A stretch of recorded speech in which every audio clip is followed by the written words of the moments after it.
serviteur de Dieu. Honorez tout le monde, aimez les frères, craignez Dieu, honorez le roi.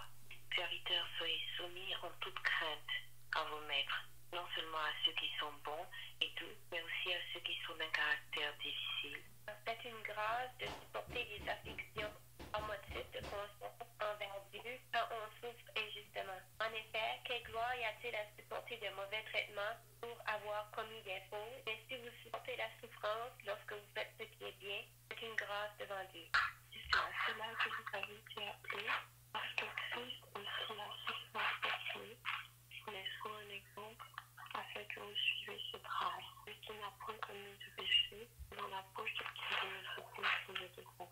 Lui qui, injurié, ne rendait point d'injures, maltraité, ne faisait point de menaces, mais s'en remettait à celui qui juge justement. Lui qui a porté lui-même nos péchés en son corps sur le bois, afin que, morts au péché, nous vivions pour la justice. Lui par les meurtrissures duquel vous avez été guéris.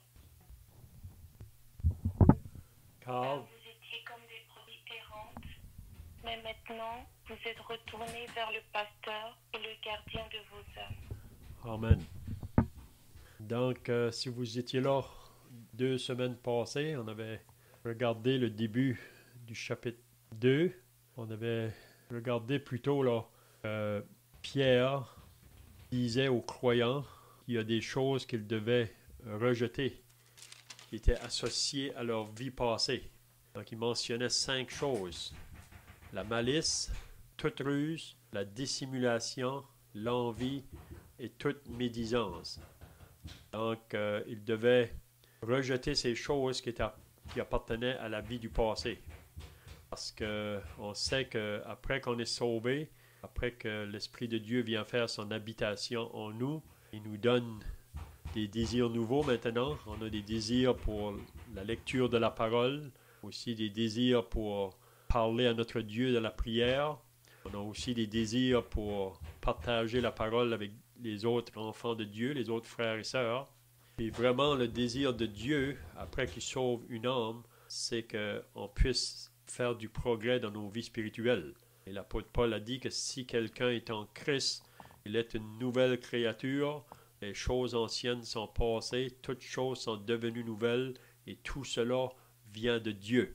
Mais parce qu'on a toujours la nature charnelle qui reste en nous, même après la conversion. Donc cette nature, elle, on lit dans l'Épître aux Galates, au chapitre 5, et elle s'oppose toujours à l'Esprit de Dieu.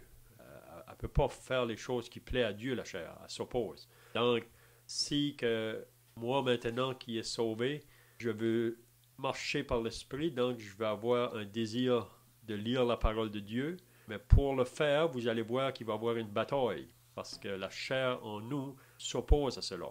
Ou la même chose, si on veut avoir un temps chaque jour pour parler avec notre Dieu dans la prière, la chair ne veut pas ça non plus. Vous comprenez? Donc, il faut vraiment qu'on fasse des efforts et qu'on se discipline dans nos vies chrétiennes pour mettre un temps à part pour se nourrir. Donc, on avait vu au début du chapitre 2 qu'il y a des choses que nous devrions rejeter qui appartiennent à la vie du passé. Des choses vraiment que si on ne le rejette pas, ça va nous empêcher dans notre progrès spirituel. Mais il nous demande d'un côté de rejeter, mais de l'autre, il nous dit de désirer. Donc on rejette des choses, et on désire maintenant les choses qui appartiennent au Seigneur. Qu'est-ce qui nous exhortait, Pierre?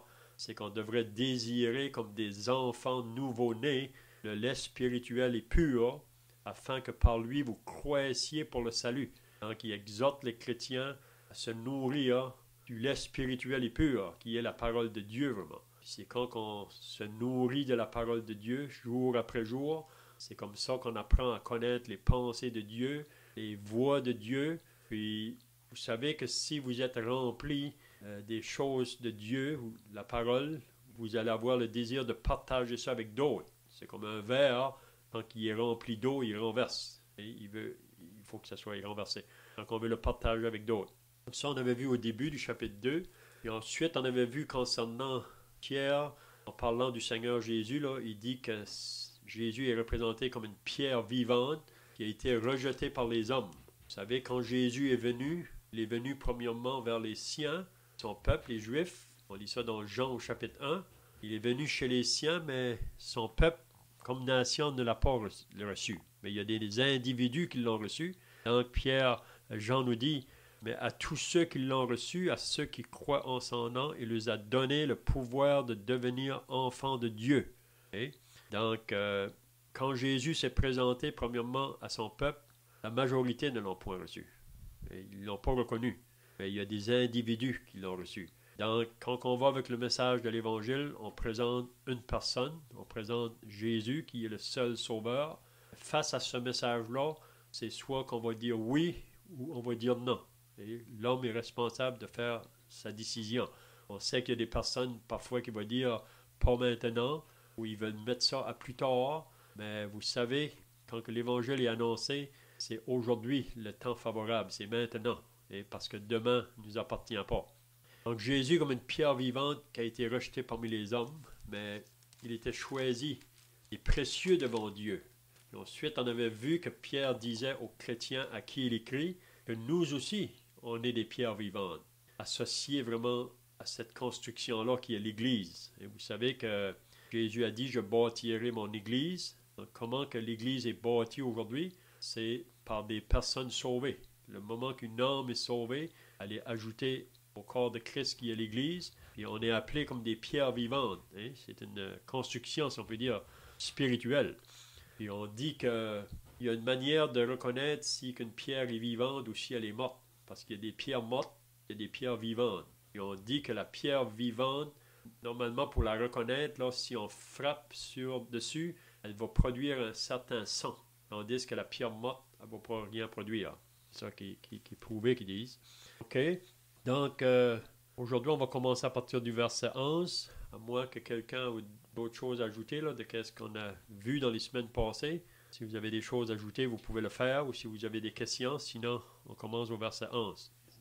Donc, le verset 11, Pierre, maintenant, va dire à ses croyants à qui il écrit, et on dit que c'est pour nous encore aujourd'hui, parce que la parole de Dieu est toujours d'actualité. Donc, il va dire, bien-aimés, je vous exhorte comme étrangers et voyageurs sur la terre. Donc, en parlant aux croyants, il nous dit qu'on est des étrangers et des voyageurs sur la terre. Puis, qu'est-ce que l'exhortation? Il nous dit de vous abstenir des convoitises charnelles qui font la guerre à l'âme. Donc, qu'est-ce que Pierre veut nous dire ici? Donc, il exhorte ces croyants-là comme étrangers et voyageurs de s'abstenir des convoitises charnelles. Qu'est-ce que Pierre veut nous dire ici par ces paroles-là? Quelqu'un a des pensées? On pourrait juste souligner peut-être que si on regarde l'expression étranger et voyageur, on contraste avec ce qu'il y a sur la terre, avec les convoitises charnelles. Le fait qu'un pécheur sur la terre, il fait partie de la terre, il vit dans le système de la terre, et il est entouré par... Et la terre est, spécialement aujourd'hui, fixée afin que ça provoque les convoitises de notre chair ici sur la terre. Mais étrangers et voyageurs démontrent qu'il y a quelque chose qui a pris place. Si le salut prend place, vraiment, on n'appartient plus à cette terre. On appartient au royaume céleste, malgré qu'on est encore sur la terre. Et ça pourrait nous ramener à le verset qui dit, si quelqu'un est en Christ, il y a une nouvelle créature, il y a un changement qui a pris place. Aussi, on lit en Corinthiens concernant que vous êtes des ambassadeurs pour Christ sur la terre, on n'appartient pas ici, etc. Donc là, on peut voir juste dans cette exhortation que notre caractère ou notre vie devrait être montrée comme on est des étrangers, on est des voyageurs juste pour un temps à travers de ce monde ici, et on ne doit pas s'attacher et être pris dans les pièges du monde qui nous contrôlait auparavant lorsqu'on n'était pas sauvés. C'est juste une petite exhortation qui fait la différence entre les deux, là. Mm-hmm. Donc aussi, on dit qu'un étranger, c'est quelqu'un qui est loin de chez lui. Il n'est pas chez eux. Et comme quelqu'un qui vient dans un autre pays, là, il y a beaucoup d'étudiants qui viennent des pays d'Afrique, ici au Canada. Donc quand ils arrivent ici, ils sont vraiment étrangers à ce pays-ci. Mais nous, comme chrétiens, on est étrangers à ce monde parce qu'on appartient maintenant, comme que le frère vient de dire, on appartient à un peuple céleste. On appartient à Dieu. Donc, étranger, c'est quelqu'un qui est loin. Et voyageur, c'est quelqu'un qui est en voyage. Donc, on peut dire que tous croyants qui sont sur la terre présentement, on est comme dans un voyage. Bientôt, ce voyage-là va terminer. Jésus a fait une promesse qu'il allait venir chercher son Église, chercher les croyants. Puis on dit que cela pourrait arriver à n'importe quel moment. Depuis que l'Église a commencé, depuis 2000 ans, chaque génération de croyants attendent le retour du Seigneur Jésus. Donc il pourrait revenir à n'importe quel moment. C'est vrai qu'il peut venir nous prendre même par la mort, parce que beaucoup de croyants associés à l'Église, ils sont maintenant morts. Ils sont dans les tombeaux. Mais on sait que quand Jésus va venir pour enlever son Église, les morts en Christ vont ressusciter premièrement, puis tout ensemble, on sera enlevés. Mais si Jésus n'est pas encore venu, c'est parce qu'il y a encore des âmes à sauver. Ça veut dire que l'Évangile doit être encore annoncé, proclamé partout, puis Dieu veut encore sauver des personnes. C'est ça qu'on lit même dans la deuxième épître de Pierre, que le Seigneur ne tarde pas dans l'accomplissement de sa promesse, comme quelques-uns le croient. Il use de patience envers tous, ne voulant qu'aucun périsse, mais que tous arrivent à la repentance. Donc c'est ça le désir de Dieu, mais bientôt sa patience va terminer. C'est un peu comme dans les jours de Noé. Dieu a été bien patient dans les jours de Noé. Noé annonçait le message. Vous savez que dans les jours de Noé, il y a seulement Noé et sa famille qui a entré dans l'arche. Toutes les autres ont refusé vraiment le message que Noé apportait. Ils n'ont pas cru. Donc, étrangers et voyageurs, et comme le frère vient de dire, on est exhorté à nous abstenir des convoitises charnelles. La chair en nous a toujours ces mêmes désirs, ces mêmes passions, et elle ne va jamais changer. Elle va être là jusqu'à la fin, quand on va vivre sur la terre. Mais la seule manière qu'on peut avoir la victoire, c'est de maintenir notre communion avec Dieu, jour après jour. Ça veut dire que maintenir sa communion avec Dieu, il ne faudra pas laisser du péché dans nos vies pas confessées. Vous savez qu'un chrétien, on est exhorté de ne point pécher, mais il y a une possibilité qu'on peut pécher à cause de cette nature en nous. Mais le moment que le péché prend place, on est exhorté dans la parole de Dieu de le confesser. Et le moment que c'est confessé, Dieu le pardonne, puis notre communion reprend. C'est ça vraiment, c'est en étant en communion avec Dieu. Et Paul nous dit dans l'Épître aux Galates, je vous dis de marcher selon l'esprit afin de ne pas accomplir les désirs de la chair. Donc la seule manière qu'on peut avoir la victoire sur la chair, c'est une marche par l'esprit. Donc ça, c'est très important pour le croyant. Même peut-être qu'on peut lire un passage dans Romains au chapitre 13, là, il nous dit, la parole là, Romains 13. Et peut-être qu'on peut lire à partir du verset 12. Si quelqu'un veut lire Romains 13 et le verset 12 jusqu'à la fin du chapitre, là, quelqu'un veut le lire? Romains 13, 12 à 14. La nuit est avancée, le jour approche. Dépouillons-nous donc des œuvres des ténèbres et revêtons les armes de la lumière. Marchons honnêtement, comme en plein jour, loin des orgies et l'ivrognerie, de la luxure et de la débauche, des querelles et des jalousies. Mais revêtez-vous du Seigneur Jésus-Christ et n'ayez pas soin de la chair pour en satisfaire les convoitises. C'est ça. Donc, si Paul exhorte les croyants de ne pas avoir soin de la chair, ça veut dire que c'est possible pour un chrétien d'avoir soin de la chair. Mais il nous dit de ne pas le faire, parce qu'en le faisant, ça va nous détourner de Dieu vraiment. C'est comme j'ai dit, qu'on soit jeune dans la foi, qu'on soit vieux dans la foi, la chair est toujours là. C'est pour ça que Paul disait à Timothée, fuis les passions de la jeunesse. Donc, les passions de la jeunesse sont toujours là, même si on est avancé en âge. Donc, cette exhortation-là est pour tout croyant. Okay? Donc, peut-être on pourrait poser une question, mais qu'est-ce que ça comprend, les convoitises de la chair? Qu'est-ce que ça pourrait nous dire, ça? Parce qu'on vit dans un monde qui est sous la puissance du mal. Donc, ce monde-ci est organisé vraiment pour nourrir les passions de la chair. Donc, qu'est-ce que ça pourrait comprendre? Y a-t-il des exemples qu'on pourrait donner? Le monde du sport, comme un peu là, des choses qui attirent. Dans ce sens-là, pourrait peut-être demander la question, mais qu'est-ce qu'est la convoitise? C'est le 10e commandement. Donc là, ça aide peut-être à savoir la convoitise. Convoiter quelque chose. Vouloir quelque chose qui ne nous appartient pas. Ça, c'est une chose. On avait lu dans Jacques, si vous vous rappelez, là, au chapitre 4, il nous parlait de ça aussi, là. Jacques 4. Parce que vraiment, si qu'on est pris par la convoitise de la chair, par les passions, ça, qu'est-ce que ça va causer vraiment, même parmi le peuple de Dieu? Ça peut causer des luttes, des querelles. Okay? Donc, si vous lisez dans Jacques 4, peut-être qu'on peut le lire, Jacques 4, à partir du verset 1 jusqu'à 5, si quelqu'un veut le lire, Jacques 4, 1 à 5. D'où viennent les luttes et d'où viennent les querelles parmi vous? N'est-ce pas de vos passions qui combattent dans vos membres? Vous convoitez et vous ne possédez pas. Vous êtes meurtriers envieux, vous ne pouvez pas obtenir. Vous avez des querelles et des luttes, et vous ne possédez pas, parce que vous ne demandez pas. Vous demandez, et vous ne recevez pas, parce que vous demandez mal, dans le but de satisfaire vos passions, adultères que vous êtes. Ne savez-vous pas que l'amour du monde est inimitié contre Dieu? Celui donc qui veut être ami du monde se rend ennemi de Dieu. Croyez-vous que l'Écriture parle en vain? C'est avec jalousie que Dieu chérit l'esprit qu'il fait habiter en nous.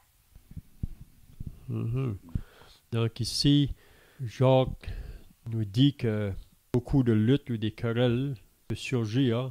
Il a raison, c'est parce que on veut des choses, ou convoiter des choses. Comme on avait dit quand on a étudié l'épître de Jacques, c'est pas que c'est mal de vouloir avoir une chose, mais c'est si qu'on veut avoir cette chose-là pour nos propres intérêts à nous, et non pas pour amener la gloire à Dieu. Même c'est pour ça qu'il dit, vous demandez et vous ne recevez pas parce que vous demandez mal dans le but de satisfaire vos passions. Okay? Donc, quand on demande de cette manière-là, c'est qu'on ressemble au monde autour de nous, ou on ressemble un peu à ce qu'on était dans la vie du passé, vraiment. C'est ça que Jacques veut nous faire comprendre. Mais quand ça vient à la convoitise, il y a différents aspects, là. Vous vous rappelez, on avait parlé de ça l'autre jour, que Achab, le roi en Israël, un jour, il a convoité la vigne de son voisin, Naboth. Et Achab avait des vignes, mais là, il voulait avoir cette vigne-là. Donc, la convoiter, c'est-à-dire qu'il a désiré avoir ce que son voisin avait à côté de lui. Souvent, la convoitise, c'est nous faire convoiter les choses qui appartiennent aux autres. C'est pas que c'était mal en soi qu'il aurait voulu avoir cette vigne-là, mais son voisin ne voulait pas lui laisser aller. Il ne voulait pas même y vendre parce que c'était un héritage qu'il avait reçu. Et on voit Achab était tellement pris par la convoitise, vous savez qu'est-ce qui est arrivé. C'est arrivé qu'ils ont fait tuer cet homme-là, Jézabel, avec Achab. Ils s'avaient arrangé pour faire tuer l'homme pour qu'Achab ait cette vigne-là. Et ça, c'est un peu qu'est-ce que Jacques nous dit. Il y a d'autres côtés de la convoitise qu'on peut dire que ça peut être comme qu'on vient de dire là.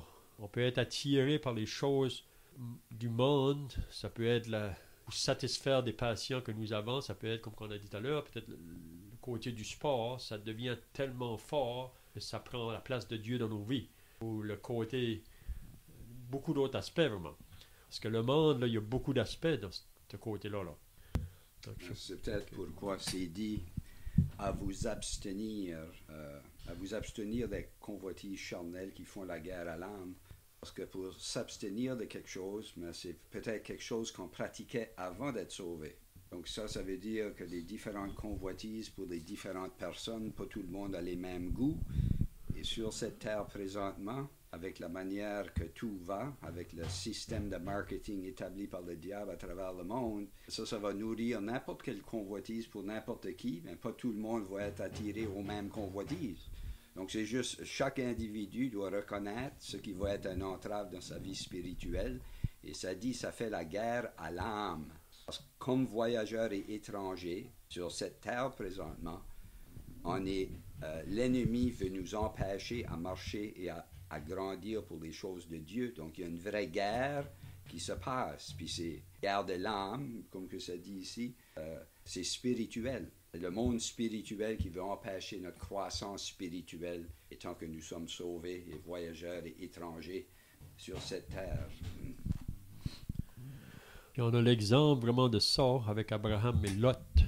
Vous vous rappelez qu'Abraham, c'est l'homme, on pourrait dire, qui marchait par l'esprit. C'est pas qu'Abraham n'a pas eu de manquement, il y a eu des failles, mais on voit qu'il savait qu'il ne marchait pas dans une bonne marche, si on peut dire là.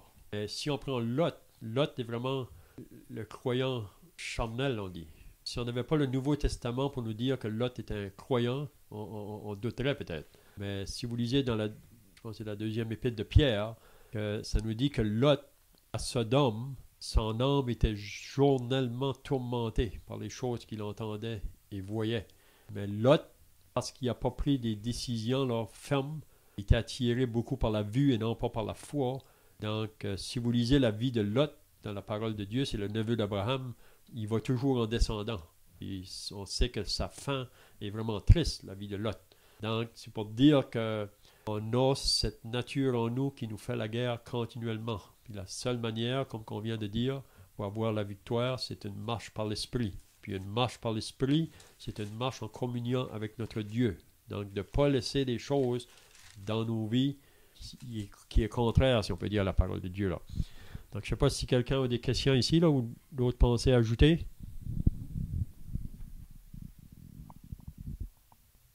On pourrait peut-être juste lire je vais juste lire le verset au Éphésiens chapitre 6 pour déclarer ce qui démontre car nous n'avons pas à lutter contre la chair et le sang, mais contre les dominations, contre les autorités, contre le prince de ce monde de ténèbres, contre les esprits méchants dans les lieux célestes. Ça, c'est Éphésiens chapitre 6, verset 12. Donc, c'est juste une explication de cette lutte ou cette bataille que tous ceux qui sont sauvés ont à faire ici-bas sur la terre.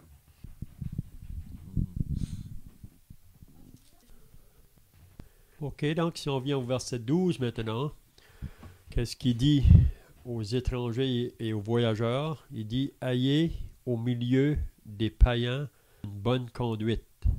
Donc ici, Pierre exhorte les croyants à avoir une bonne conduite. Quand il dit « au milieu des païens », ça veut dire envers ceux qui ne sont pas sauvés, envers les inconvertis. Okay? Donc on devrait avoir une bonne conduite. Donc, c'est une chose de dire qu'on est chrétien, de professer la foi chrétienne. Qu'est-ce que les gens autour vont regarder? Ils veulent que nos vies concordent avec ce qu'on dit. Hein?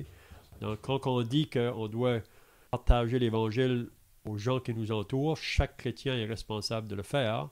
Mais ça, on peut le faire de deux manières, en parole ou en action. Hein? Ça prend les deux, vraiment. Donc, seulement la parole, c'est pas assez. Si ma vie n'est pas en accord avec les choses que je dis, il faut les deux. Hein? Donc, il veut qu'on ait une bonne conduite. Puis, pourquoi qu'il nous demande d'avoir une bonne conduite? Il nous dit après, afin que là même où il vous calomnie, comme si vous étiez des malfaiteurs. Donc, il ne faut pas être surpris que parce que vous dites que vous êtes chrétien, qu'il y a des personnes qui vont vous calomnier. Qu'est-ce que ça veut dire calomnier? Est-ce que quelqu'un peut me dire qu'est-ce que ça veut dire calomnier? Dire des choses fausses de toi. C'est ça. Donc la médisance, c'est parler de quelqu'un aussi, mais c'est quelqu'un qui fait quelque chose de mal, mais on l'utilise ça pour nuire à la personne. Mais calomnier, c'est dire quelque chose de faux de quelqu'un. Et Pierre nous parle de ça encore aussi dans le chapitre, c'est le chapitre 4 qui nous dit ça. La raison pourquoi est-ce qu'ils vont nous calomnier, c'est parce qu'on ne marche plus dans le même chemin qu'eux. Et après qu'on est sauvé, maintenant on veut plaire au Seigneur, on veut aller là où le Seigneur va être avec nous quand on va aller. Et donc, parce qu'on ne veut plus faire les choses auparavant, où on allait auparavant, peut-être avec les anciens amis dans le monde, donc ils vont vous calomnier, ils vont dire des choses qui ne sont pas vraies. Même ils nous regardent comme des malfaiteurs, comme si on est des gens qui font le mal. Mais c'est pour ça que c'est important que nos vies, on ait une bonne conduite là, dans nos vies, hein? Afin que là même où ils vous calomnient comme si vous étiez des malfaiteurs, ils remarquent vos bonnes œuvres. Donc, ils vont remarquer la vie des croyants. Et des fois, on ne réalise pas ça toujours, hein, mais on est remarqué plus qu'on le pense. Si on est au travail, si vous dites que vous êtes croyant, les gens vont écouter les paroles que vous allez dire ou les actions que vous allez faire.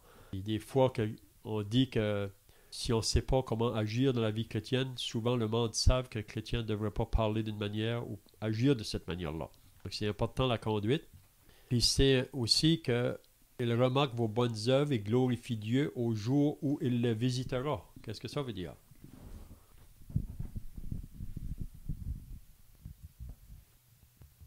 Une chose que ça pourrait nous parler, si jamais une personne vient à être sauvée, et ça aurait été à l'égard d'avoir vu un chrétien dans sa vie qui vivait tous les jours et ça l'a poussé. Il a remarqué cet individu-là, ce frère ou cette sœur-là était différent et il vient à être sauvé, mais un jour il va rendre grâce à Dieu. Il avait pu voir dans la vie d'un croyant qu'il y avait une réalité qui était bien évidente et lui, ça l'a poussé, même sans rien dire, dans le sens, ça l'a poussé à rechercher d'avoir ça, juste ce témoignage-là. Ça, c'est une chose, parce que Dieu parle à tous les gens, il utilise nous comme des lumières dans le monde afin qu'ils voient nos bonnes œuvres. Peut-être qu'on peut lire dans Matthieu au chapitre 5 pour appuyer ça. Matthieu au chapitre 5. Si quelqu'un veut lire là, à partir du verset 13 jusqu'au verset 16. Matthieu 5, 13 à 16, si quelqu'un veut le lire.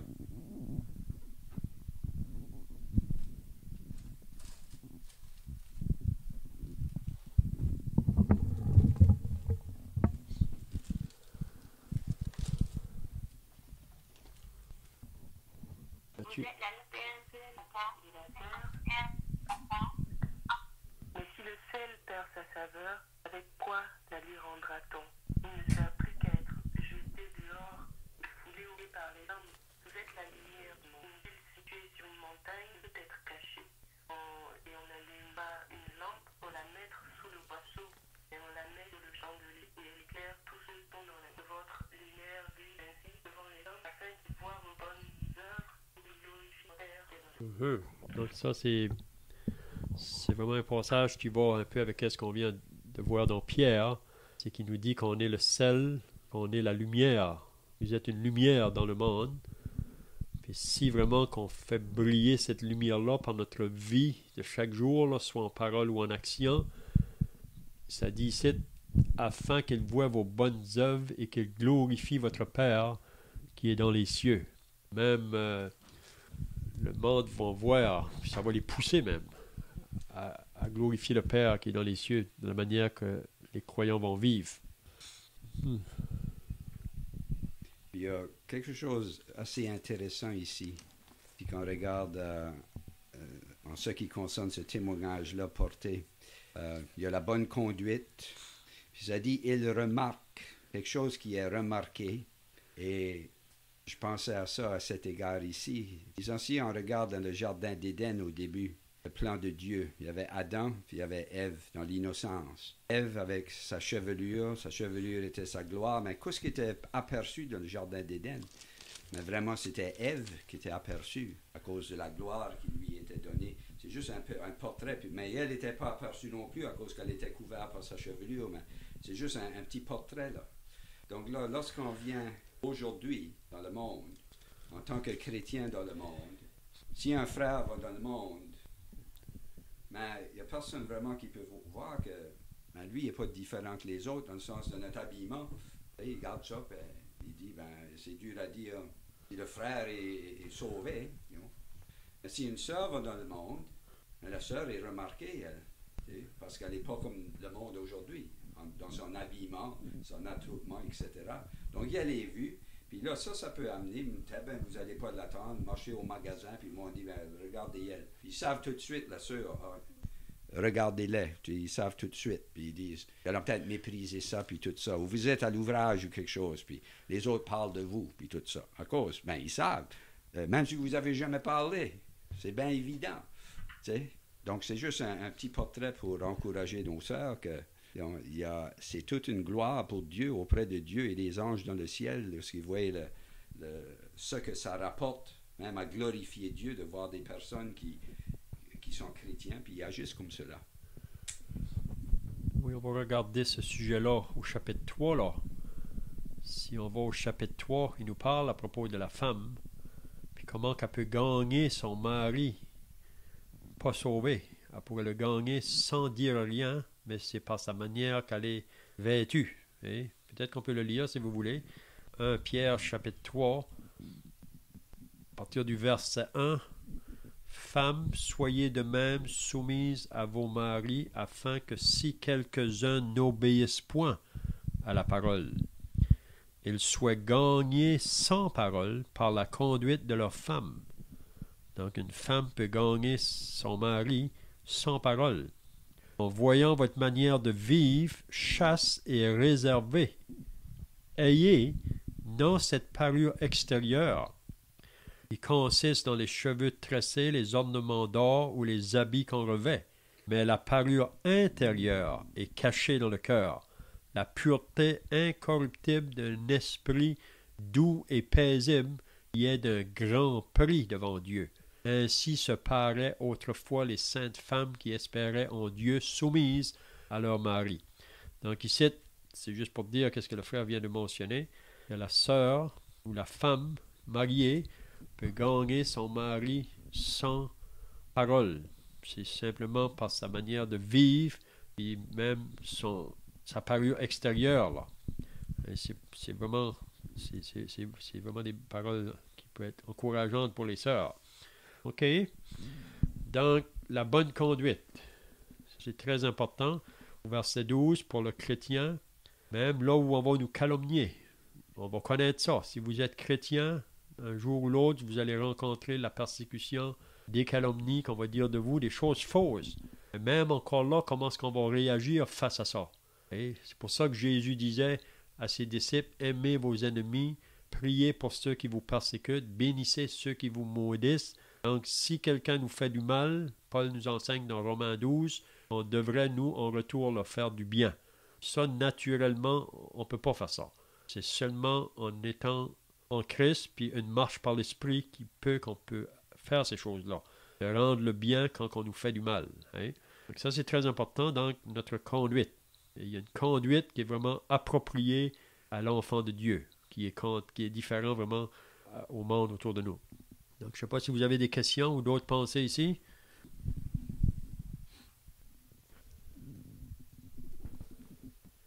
Peut-être qu'on pourra arrêter ici pour aujourd'hui, là, parce que le prochain sujet, ça touche le sujet de la soumission.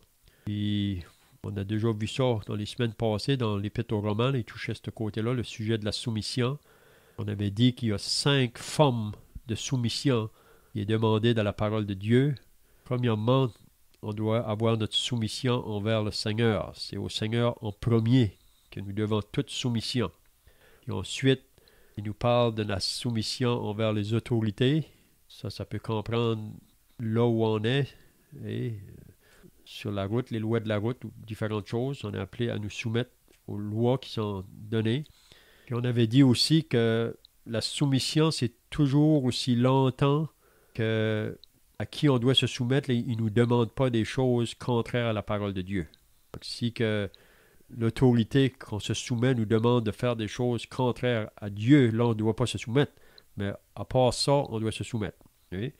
Donc, il y a les autorités, il y a la soumission au travail envers nos patrons. Ici, il parle des maîtres et des esclaves, là, mais aujourd'hui, on applique ça au travail. Il y a la femme qui est soumise à son mari. Puis il y a aussi la soumission dans l'assemblée. Si on est associé à une assemblée locale, les chrétiens en général devraient être soumis aux surveillants, aux anciens, à ceux qui prennent soin du troupeau. Peut-être qu'on va garder ça pour la semaine prochaine, vu que ça touche un autre sujet. Donc, je ne sais pas si vous avez des questions pour terminer, là, ou d'autres pensées. Sinon, on va terminer par la prière. On pourrait prier. Notre Dieu et notre Père céleste, au nom précieux du Seigneur Jésus, nous revenons à toi encore dans la prière. Nous voulons te remercier pour ton Fils et l'œuvre de la croix de nouveau et le sang qui a été versé pour la purification de nos péchés. Nous voulons te remercier que la porte du salut est toujours ouverte dans ces jours de grâce et dans ces derniers temps, nous continuons à prier pour tous nos familles, les membres de chacune de nos familles encore en dehors de Christ, que dans ta grâce, tu vas travailler dans ces derniers temps. Nous prions aussi pour cette étude que nous avons eue. Nous voulons te remercier que ton esprit peut nous éclairer selon notre besoin dans ces derniers temps. La révélation de ta parole nous éclaire, c'est écrit, et nous voulons te remercier même pour l'entretien avec ta parole aujourd'hui. Et nous prions et l'offrons à toi comme une offrande ce matin, afin que le Seigneur Jésus aurait pu être glorifié à ce qui a été partagé, même en ce temps d'étude ce matin. Nous voulons te prier donc que tu pourrais veiller sur nous pour cette journée devant nous. Nous la remettons à toi.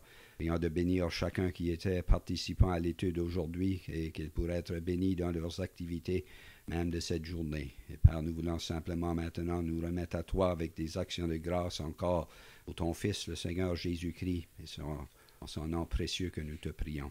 Amen. Amen. Donc on peut chanter un cantique pour terminer.